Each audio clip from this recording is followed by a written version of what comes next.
Hello everyone, welcome to RB Source English. So students, in this video we are going to see warming up of 8th standard English poem 2.1 vocation. So students, या video मध्ये आपण 8th standard फुल English मधील poem vocation यातील warming up बघणार आहोत आणि यामध्ये दिलेल्या सर्व ऍक्टिव्हिटीज आपण सॉल्व करणार आहोत. So let's get started. बघूया आपण. First, pick out words that refer to means of living and fill them in the web. तो आपल्याला यामधील आता खाली काही ब्रॅकेट मध्ये वर्ड्स दिलेले आहेत, त्यातील आपल्याला वर्ड्स निवडायचे आहेत. मीन्स ऑफ लिव्हिंग म्हणजे जगण्याच्या साधनांचा संदर्भ असलेले. तर जगण्याचे जे साधन असतात लाईक अर्निंगचे साधन म्हणू शकतो आपण, त्यामधून आपण पैसे कमवतो. तर त्यातील जे वर्ड्स आहेत त्याच्याशी रिलेटेड वर्ड्स आहेत ते आपल्याला या ब्रॅकेट मधून शोधून या वेब मध्ये फिल करायचे आहेत. तो आपण ऑलरेडी केलेले आहेत. बघूया. Means of living. फर्स्ट आहे occupation, then job, then vocation, vocation जी आपली पोयम आहे. त्यानंतर देन एम्प्लॉयमेंट, त्यानंतर career, then mission, then trade, then business and then profession. तर हे सर्व मीन्स ऑफ लिव्हिंग आहेत, म्हणजे हे जगण्याचे साधन आहेत, यामधून आपण पैसे कमवत. त्यानंतर नेक्स्ट ऍक्टिव्हिटी बघूया आपण. Second, using a good dictionary find the shades of difference in the following. तर यामधील फरक काय आहे तो आपल्याला सांगायचा आहे युजिंग अ गुड डिक्शनरी. तर मी तुम्हाला ऍक्च्युअली लिहून दिलेले आहे, आपण फक्त बघून घेऊया. Professions refer to. प्रोफेशन म्हणजे काय? प्रोफेशन म्हणजे a paid occupation especially one that involves prolong training and formal qualification. तर प्रोफेशन एक पेड ऑक्युपेशन आहे, म्हणजे एक पेड व्यवसाय, जो व्यवसाय करून आपल्याला पैसे मिळतात त्याला प्रोफेशन म्हणतात. Especially one that involves prolong training and formal education. त्यामध्ये ट्रेनिंग आणि फॉर्मल एज्युकेशन फार महत्त्वाचं असते, त्याला आपण प्रोफेशन असं म्हणतो. त्यानंतर वोकेशन म्हणजे काय?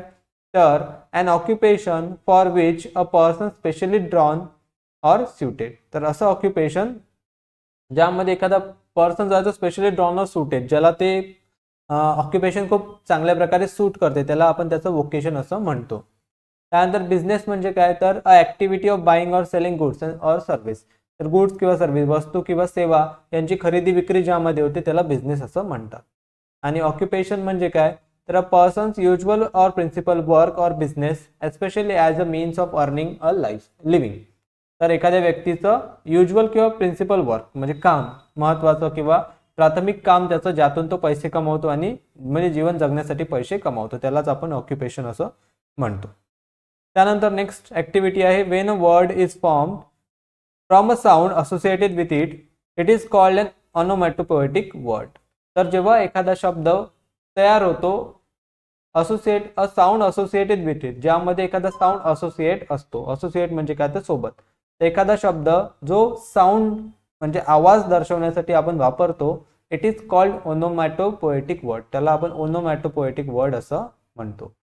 फॉर एक्झाम्पल बँग, त्यानंतर टॅप, त्यानंतर टिंकल, त्यानंतर crash, whistle etcetera.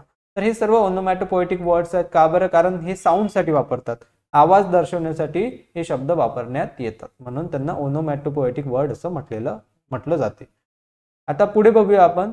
If an onomatopoetic word occurs in the lines of a poem, the figure of speech in that line is onomatopoeia. तर अशा प्रकारचा ओनोमॅटोपोएटिक वर्ड एखाद्या लाईन मध्ये आला इन ऑफ अ पोयम. तर पोयमच्या एखाद्या लाईन मध्ये अशा प्रकारचा शब्द आला जो साऊंड असोसिएट करतो, the figure of speech in that line is onomatopoeia. तर त्या लाईन मधील फिगर ऑफ स्पीच काय होते? Onomatopoeia. Right down 8 to 10 onomatopoeic word on your own. तर आपल्या मनाने आपल्याला 8 ते 10 ओनोमॅटोपोएटिक वर्ड्स लिहायचे आहेत, जे आपण खाली दिलेले आहेत बघा. बर्ड्स, त्यानंतर हुश, त्यानंतर clang, then chirp, then clap, howl, grunt, purr, क्वॅक.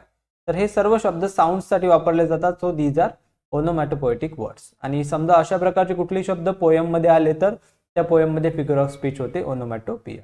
I hope सर्वांना ही फिगर ऑफ स्पीच समजली असेल आणि हा व्हिडिओ सुद्धा चांगल्या प्रकारे समजला असेल. समजले असल्यास व्हिडिओला लाईक करा, शेअर करा, कमेंट करा. नवीन असाल तर सबस्क्राईब करायला विसरू नका. I will see you in another video. Till then take care. Good bye.